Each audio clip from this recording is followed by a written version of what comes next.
એની રાત તમે સાબડામાં નાખો એટલે 2.5 કિલો થાય. આ તો એક જાત્રા છે મનુષ્યની. 70-80 વર્ષથી ભાઈમાં જીવી લે એમાં એને શું કરવું એ એને જોવાનું છે. પછી હિસાબ કિતાબ દેવો પડે ભાઈ.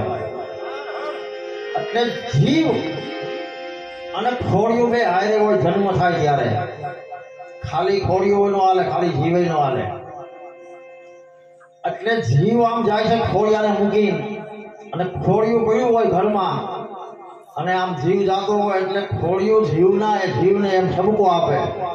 એલા એ કે આપણે જન્મતા બે હારે હતા આપણે અને હવે તું મને કામ મૂકીને હાલી નીકળ્યો તો મને જ્યાં સુધી મોજ આવી ત્યાં સુધી રહ્યો. હવે તારે ને મારે રામ રામ રામ એમ ધીરુ બાપુના ખોડિયાની અંદર જ્યાં સુધી એને મોજ આવી ત્યાં સુધી રહ્યો. પછી કે રામ રામ બાપુ હવે રજા નથી મારા રામને હવે ન રહેવાય એમ. એટલે આ ભજન ખોડિયાને જીવની વાત છે. વણજારો કૃષ્ણ કનૈયાને કીધો છે. તો છોડી મત જા મને એકલી રે વણજારા રે. એ હવે મેલી મત જા, એ મેલી મત જા રે, મેલી મત જા મને મારા દેશ મારે વણજારા. જીઓ વણજારા, જીઓ વણજારા, જીઓ વણજારા વાલમ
પછી દગો દઈએ તો આપણને કેવું દુઃખ લાગે કે મેં તો તને હોના જેવો સમજો હતો એમ, અને આજે આ સોનું જા